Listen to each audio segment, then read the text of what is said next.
Good evening, नमस्ते, सत श्री अकाल। कैसे हैं आप? मैं निकिता शर्मा स्वागत करती हैं आपके अपने YouTube channel competitive English with Nikita के साथ। अभी तक हम यूपी टेट के 15 क्वेश्चन को सॉल्व कर चुके हैं। अब देखते हैं हम 16 क्वेश्चन। तो 16 क्वेश्चन हमारा है, which prefix can be used with the following words. इन शब्दों में हम कौन सा प्रीफिक्स जोड़ते हैं जिससे कि एक नया शब्द बनता है, जैसे कि नॉन, दिस, इन, मिस। तो सबसे पहले हम देखते हैं कि प्रीफिक्स प्रीफिक्स होता क्या है। प्रीफिक्स हम बोलते हैं उपसर्ग को। प्रीफिक्स हम किसको बोलते हैं? उपसर्ग को। अब ये उपसर्ग क्या होता है? उपसर्ग हमेशा वर्ड के आगे लगता है, वर्ड के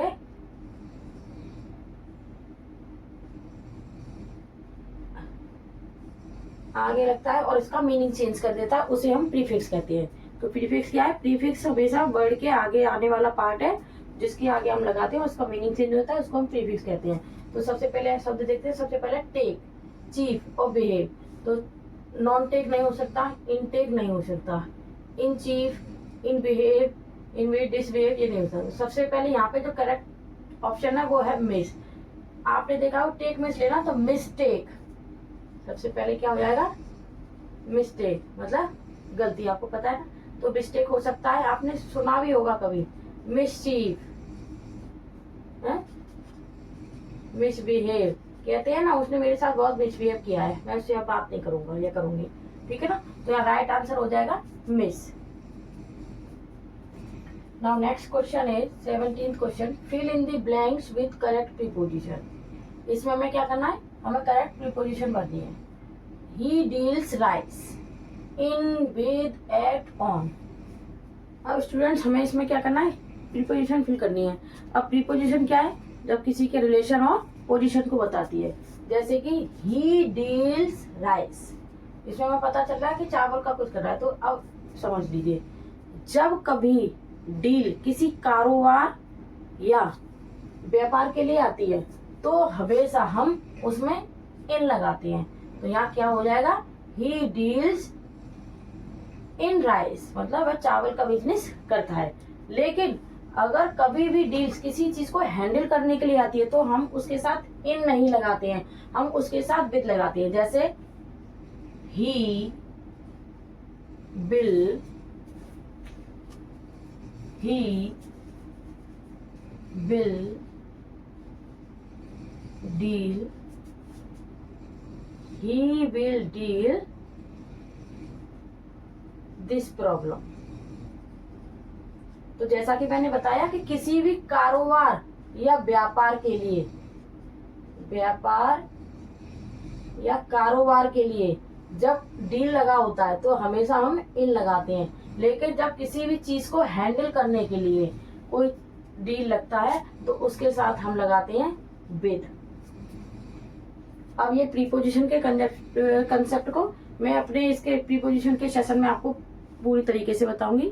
तो स्टूडेंट्स, नेक्स्ट क्वेश्चन है, which suffix can be used with the following. इसमें से अब हमें एक सफिक्स चूज करना है जो कि इन वर्ड में लगाना है। तो सबसे पहले सफिक्स क्या होता है? सफिक्स होता है प्रत्यय। इससे पहले जब प्रीफिक्स का क्वेश्चन आया था तो मैंने आपको बताया था कि प्रीफिक्स क्या होता है कि वर्ड के आगे लगने वाले पार्ट को और उससे जो मीनिंग चेंज हो जाए उसको हम प्रीफिक्स कहते हैं, ठीक है। प्रीफिक्स होता है उपसर्ग और सफिक्स होता है वर्ड के पीछे लगने वाला पार्ट। जैसे स्पून है तो स्पून के पीछे लगेगा, माउथ है तो माउथ के पीछे लगेगा। और इसमें है ILY, ये लग नहीं सकता, स्पूनली नहीं होगा, स्पून ही नहीं होगा, माउथ ही नहीं होगा और माउथली नहीं होगा और स्पूनर नहीं होगा, माउथर नहीं होता, तो होगा स्पून फुल।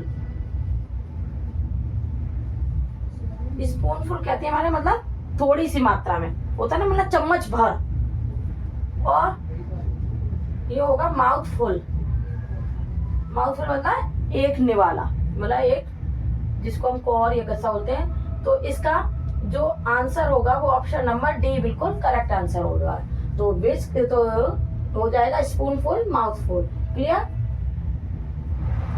तो next question is, for the question below choose the best answer. अब इसमें जो क्वेश्चन क्वेश्चन दिया है, इसके लिए जो आंसर इसमें राइट है 4 ऑप्शन में, वो हमको बताना है। अब क्वेश्चन क्या है, shall we go to the gym now? अब इसमें वो क्या पूछ रहा है, क्या अब हमें जिम जाना चाहिए, या क्या अब हम जिम चलें, सॉरी क्या अब हम जिम चलें। बोला वो किसी के साथ जाने के लिए पूछ रहा है कि क्या हमें जाना चाहिए जिम, या अब हम जिम चलें या नहीं। इसका मतलब हमें आंसर हाँ या ना में देना है, यस और नो में देना है। तो आइए देखते हैं यस और नो में आंसर देने के लिए इसमें कौन सा ऑप्शन ठीक है। सो सबसे पहला है आई एम टू टायर्ड, तो वो क्या कह रहा है, मैं बहुत थका हुआ हूँ, मतलब मैं थक गया हूँ। आई एम टू टायर्ड, मैं अब थक गया हूँ। तो इसका मतलब इसका रीजन नहीं, उससे ये नहीं पूछा, ये इसको बहाने बना रहा है। इसमें रीजन नहीं पूछा कि वो क्या हो, ये बोल रहा है इट्स वेरी गुड या बहुत अच्छा है, तो उसमें ये भी नहीं पूछा है कि जिम अच्छी है या नहीं है, ये नहीं पूछा है। अब ऑप्शन नंबर डी है आई सपोज यू कैन, मुझे ऐसा लगता है कि हाँ, तो इसमें ये भी नहीं पूछा कि तुम्हें लगता है या नहीं, इसमें पूछा है कि क्या हम चल सकते हैं या हम अब चलें या नहीं। तो हाँ ना में, तो इसमें करेक्ट आंसर जो होगा वो हो जाएगा नॉट एट ऑल, मतलब बिल्कुल नहीं। ये आपका हाँ और ना में आंसर है, ना में आंसर है, इसलिए इसका सेल भी go to the gym now, तो इसका आंसर हो जाएगा correct not at all. Now next question is which is the adjective in the given sentence? So आपको नीचे सेंटेंस दिया है the tall girl met a boy, इसका मीन्स होगा the tall girl met a boy, लंबी लड़की एक लड़के से मिली। तो अब इसमें सबसे पहले हमसे पूछा फर्स्ट ऑफ ऑल कि एडजेक्टिव क्या है इसमें। तो सबसे पहले स्टूडेंट्स हमें ये पता लगाना है कि ये एडजेक्टिव क्या है। तो एडजेक्टिव क्या है, विशेषण।